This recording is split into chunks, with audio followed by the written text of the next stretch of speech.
been dying to do this subject, Lynda Steele. We've been talking about tipping for forever, months now, actually, and here we're finally doing it.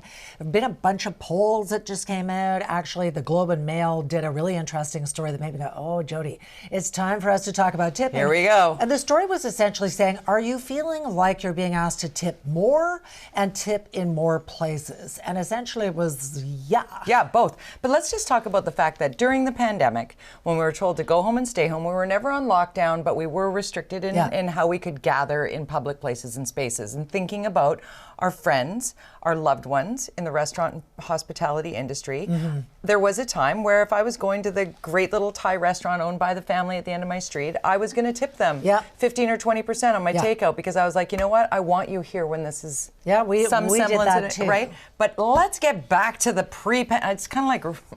it's kind of like bike lanes in Stanley Park, you know what I'm saying? Let's go back to the way it was before. Right? So I put out a little poll online to see how you're feeling about it. Have you also felt this pressure to tip at the till, the table, the gas station, wherever? Because these days it seems like everybody wants you to give them a tip. And this is what you said. It was a pretty robust response. So over 1,600 votes. 40% said, I feel too much pressure to give a tip, because tipping is supposed to be about good service. And now service, I mean, your service hasn't changed, and the restaurant prices on the menu have gone up, so you're paying more there. And service tax. kind of the same, and yet the tip is supposed to go up too. Something doesn't work there. No, and I went to, I'm not going to name the place, but it was where I get beautiful bread.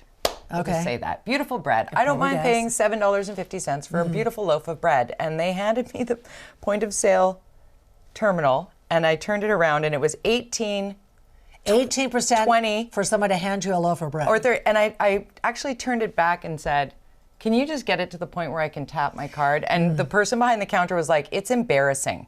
It's embarrassing. It's embarrassing. That's, I just went like this.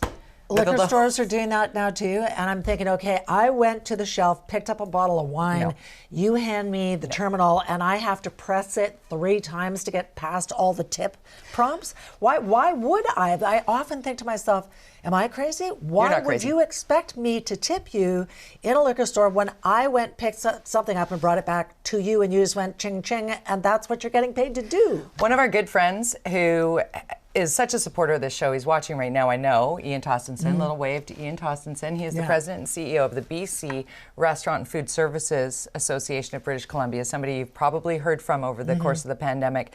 We thought we'd reach out to Ian and ask him if it is okay to turn that terminal around and say, get me to my final price, please. And here's what he had to say. 100%. And as uncomfortable as that is, and that's what I don't like about this prompting stuff, it makes it uncomfortable for us, and we're actually the customer. If you feel it's not a tipped service, so what are tipped services that we know? You know, getting your hair cut, Uber, taxi, restaurant, those types of situations where you can see people are going above and beyond. You know, the taxi driver, for example, gives you exceptional service. Maybe opens the door, says hello, gives you an umbrella. That's all worth. That's not built into the price. That's built into the tip. So I say, put it back. I've done it. It's uncomfortable, but sometimes you get someone that's not that friendly at a counter, sort of expecting to get a tip. And I'm saying the only way we're going to raise the standard by our hospitality industry is by saying that tips mean something. There's a meaningful aspect to tips. It's just not sort of like, okay, just add on some extra gratuity here and forget about it. It needs to be disciplined. And so as much as some servers probably don't like me saying that, we're going to get to a better place as an industry if we keep that integrity about how the money flows. Have you ever been in the service industry? Have you ever been a waitress? I have been. I mean, it's been a long time. But I was just going to say, on the Uber front, when I always tip, I usually tip the $3 thing. And I noticed that when I go to sign on to Uber again, it'll say, oh, do you want to tip again? Why would I want to tip the driver for a second time? Because it sticks with your profile. The driver will be more likely to come and pick you up sooner. You know what? I don't care. I know. If you're going to give me a 4-star rating because I didn't tip you twice, Forget that. And the people who say, well, you know, servers don't get paid that much, so they rely on tips.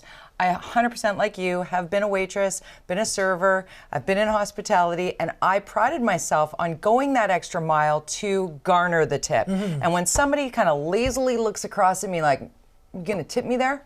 I'm like, I am more inclined to hand that penny, even though they don't make those anymore, hand that penny across and go, no, none for you. Interestingly, Angus Reid Institute did a poll on this. It just came out today, and in BC, we are the most likely in Canada to say tip creep, where they want you to tip all over the place. 74% said that's a problem.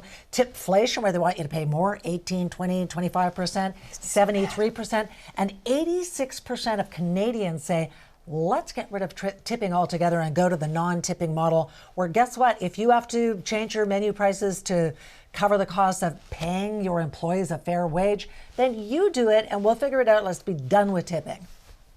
We are. Yes. Not done with this subject. We'll come back to it. We'll keep you posted. We're also not done, well, obviously, with the show. Lots to come, including a happy ending that I've been looking forward to this entire program. So you got to stay tuned, because in case you didn't see the Super Bowl ad with Dave Grohl, you're going to want to see it. A happy ending. He loves Canada. Yeah, if you're in Canada, you probably didn't see it. Sadly. Right. Also coming up, infidelity in 2023. Is this a moral failing worthy of losing your job? Toronto's mayor is paying the price for an affair with a city worker half his age.